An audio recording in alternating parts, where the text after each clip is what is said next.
today we are going to learn the topic unit conversion, but we have already discussed the theory and some concept of that. In today's lecture, I am going to give you the example and some practice to you for that conversions. So first is 1000 centimeter cube equal meter cube. That is your first question. So let us do it. So how can we solve it?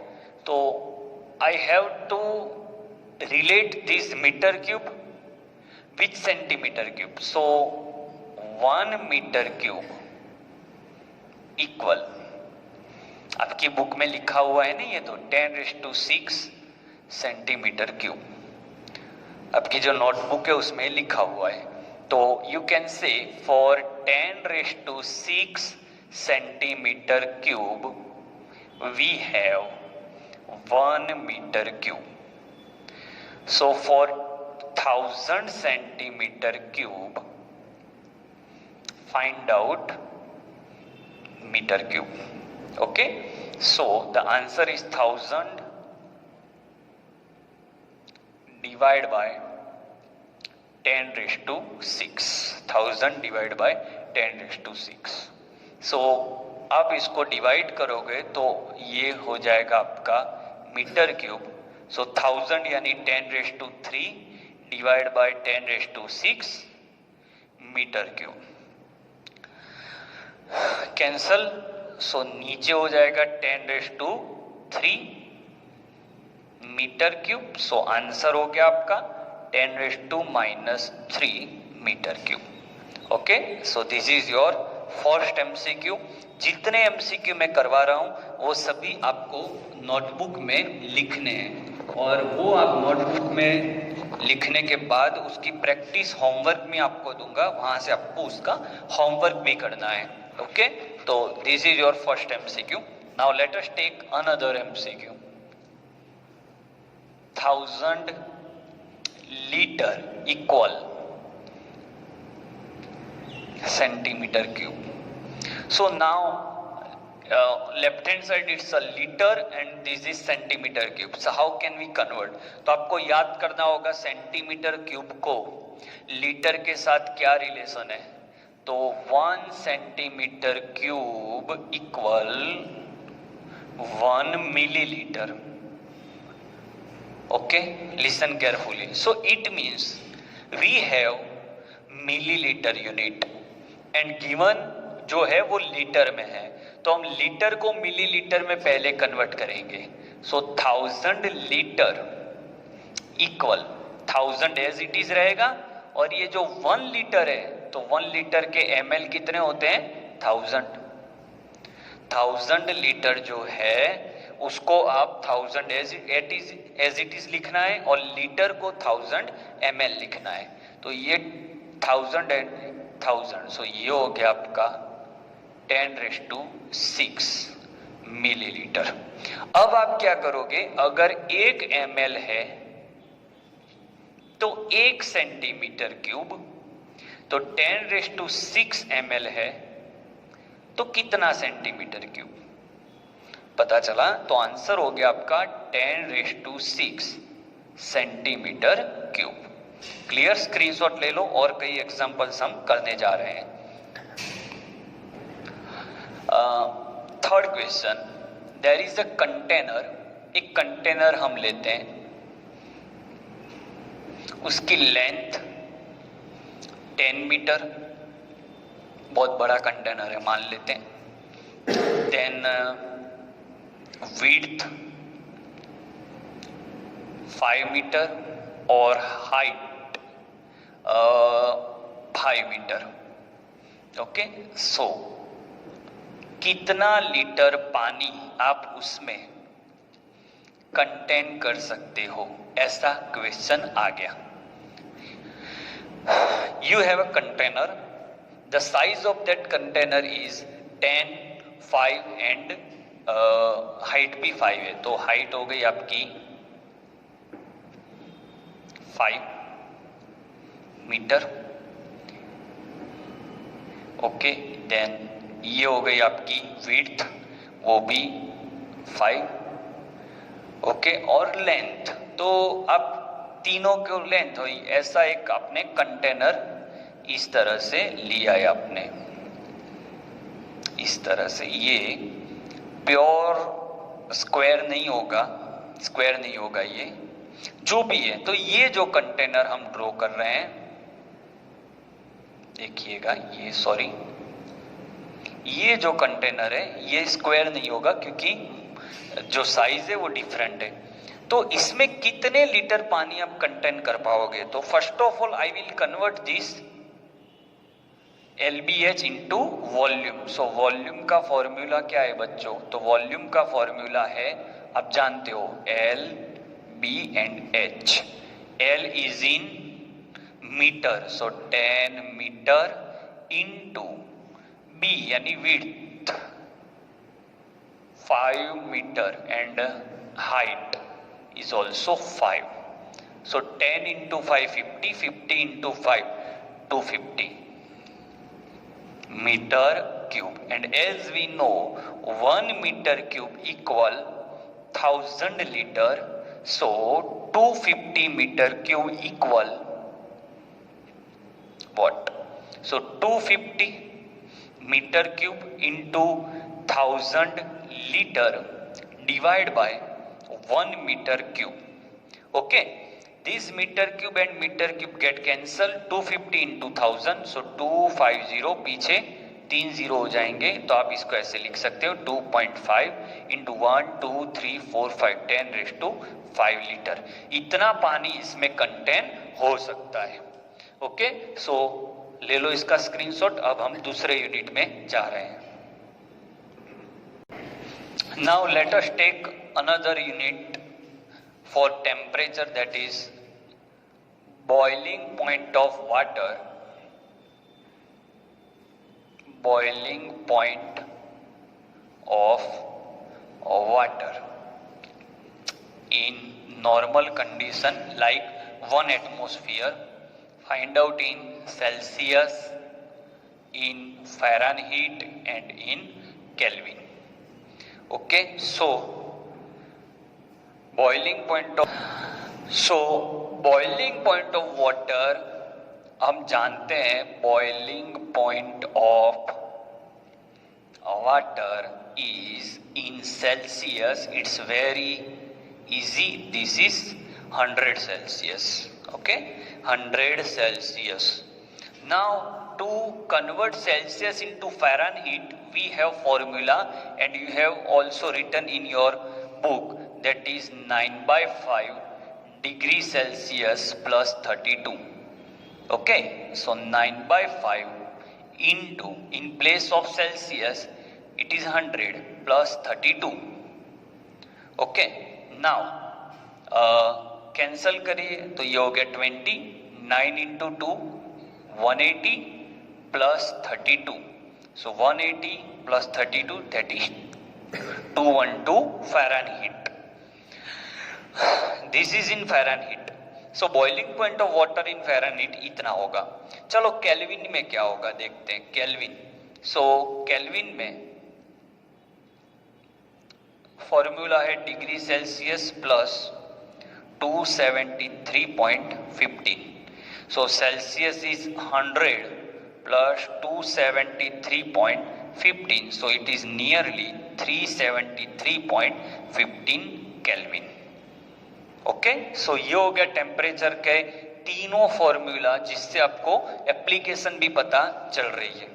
और एक example लेते हैं। मान लो कोई एक patient, कोई भी एक पेशेंट, ये पेशेंट है, मुंह लटका हुआ है क्योंकि ये इसको कोरोना हो गया है, तो इसका टेम्परेचर डॉक्टर थर्मोमीटर में, टेम्परेचर डॉक्टर ने मेजर किया तो इसका बॉडी टेम्परेचर 98 आया।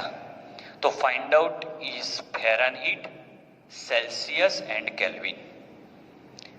लटका हुआ मुंह है इसका, इसको कोरोना हो चुका है, टेम्परेचर उसका 98 है यानी इनिशियली है। तो टेम्परेचर जो डॉक्टर थर्मोमीटर में होता है, तो मैंने लास्ट लेक्चर में आपको बताया था, डॉक्टर थर्मोमीटर का जो टेम्परेचर है उसी को हम फ़ारेनहीट बोलते हैं। तो ये आंसर आ गया 98 degree Fahrenheit. Now go for Celsius. तो फ़ारेनहीट इक्वल, बताइए फॉर्मूला, 9/5 डिग्री सेल्सियस प्लस 32। तो फ़ारेनहीट होगा आपका 98, ओके। ये हो गया आपका 9/5 degree Celsius plus 32। Now this 32 will come over the here, so 32 plus है वो माइनस हो जाएगा, सो 98 minus 32 equal 9/5 degree Celsius. 98 minus 32 क्या हो जाएगा, तो 98 माइनस 32 आप करिए 66, ओके। ये 5 और ये 9, तो ये आपको सेल्सियस में मिल जाएगा आंसर। सो अप्रॉक्स आंसर भी आप ला सकते हो, अदरवाइज 66 इंटू 5 डिवाइड बाय 9 करते ही आपको ये सेल्सियस में 36.6। तो नॉर्मली हमारी बॉडी टेम्परेचर जो है वो 35 टू 36 सेल्सियस में होती है। तो ये थोड़ा सा आपको टेम्परेचर ऐसा मान लेते हैं। अब सेल्सियस मिल गया तो केल्विन में भी देख लेते हैं। तो kelvin equal degree Celsius plus 273.15। तो डिग्री सेल्सियस हो गया आपका 36.6, 273.55। तो आप इसको सम करोगे तो 273.15 is equal 309 point something, okay, 09 को जो भी हो, ये आपका केल्विन हो गया। तो इस तरह से आप body temperature different different unit में ला सकते हो, ओके। ले लीजिए स्क्रीनशॉट। बहुत बेहतरीन क्वेश्चन, आपका कॉन्सेप्ट क्लियर करवाएगा। Which of the following given option can not exist on earth, यानी पॉसिबल नहीं है, which can not possible, which is not possible. So ये 4 ऑप्शन में से क्या पॉसिबल नहीं है। तो अब ये आपका क्वेश्चन हो गया कि सर क्या हमें ये रट्टा मारना है, तो नहीं। तो सर कैसे आंसर दोगे आप, तो लिसन, ये आंसर कुछ इस तरह से होगा बच्चों कि मैंने एक लास्ट थियरी लेक्चर में मैंने आपको एक बात बताई थी, बात बताई थी कि सेल्सियस नेगेटिव हो सकता है बट केल्विन नेगेटिव कभी नहीं होगा। 0 हो सकता है, नेगेटिव नहीं हो सकता। तो आप देखिए सेल्सियस नेगेटिव हो सकता है तो पॉजिटिव तो हो ही सकता है। तो ये सही टेम्परेचर है, इट कैन एग्जिस्ट। 0 सेल्सियस तो एग्जिस्ट करता ही है। अब मुझे यहाँ पे डाउट है, तो दोनों सेल्सियस है और दोनों नेगेटिव है। तो सर आपने बताया था कि सेल्सियस नेगेटिव में पॉसिबल है, तो ये 2 आंसर आपके से नहीं, चारों के चारों ऐसा ही लग रहा है कि sir all 4 can exist, but the answer is D, ये एग्जिस्ट नहीं कर सकता, इट कैन नॉट पॉसिबल। क्यों, चलो सुनिए क्यों। बिकॉज केल्विन का फॉर्मूला क्या है बच्चों, degree Celsius plus 273.15, okay. Now if you put option C, मैं ऑप्शन सी के लिए केल्विन फाइंड कर रहा हूं, तो -273 plus 273.15, so it's approximately 0 kelvin, okay, 0 kelvin. So 0 kelvin हो सकता है, बट अगर आप ऑप्शन डी अप्लाई कीजिए, ऑप्शन डी ये वाला, तो आपको यहां पे in place of Celsius you have to put 300 plus 273.15, so आपका आंसर हो गया -27 केल्विन। और ये माइनस में जा रहा है तो ये पॉसिबल नहीं है, तो ये पॉसिबल नहीं है। बहुत ही बेहतरीन question, okay. So take the screenshot. Now I will give you some other examples also. Now let us take another example. 200 joule equal find out kilo joule, find out erg, find out calorie, find out litre atmosphere, find out electron volt. Okay, all energy unit आपके सामने है। तो कैसे solve करोगे? तो first question, 1 kilo joule equal 10⁻³ joule. 1 kilo joule equal 10⁻³ joule. तो उल्टा लिखिए, अगर आपके पास 10⁻³ जूल है, इट मीन्स 1 किलो जूल है, तो ऐसे आपके पास 200 है। तो फॉर 200 ये क्या होगा? तो ये हो गया आपका 200 divide by 10⁻³ so 200 into 10⁻³ kilo joule, so 2 into 10⁻⁻1 kilo joule equal 0.2 kilo joule. तो आपका फर्स्ट आंसर आ गया। अब सेकंड आंसर हो गया आपका 200 जूल। तो आप जानते हो 1 जूल इक्वल 10⁻⁷ अर्ग में। ओके, सो पॉइंट ये हो गया 1 kilo joule. So for 200 joule कितने अर्ग हो जाएंगे?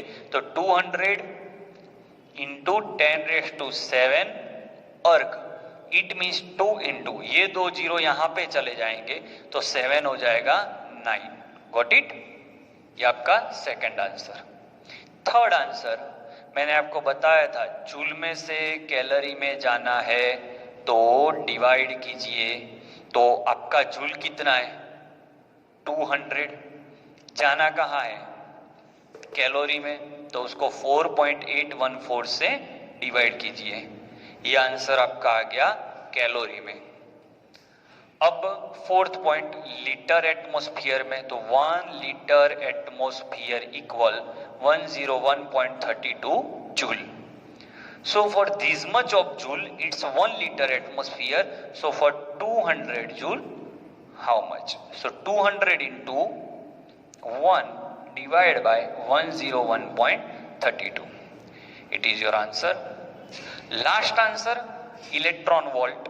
So 1 electron volt equal 1.6 into 10⁻⁻19 joule. So for 200 joule, how much?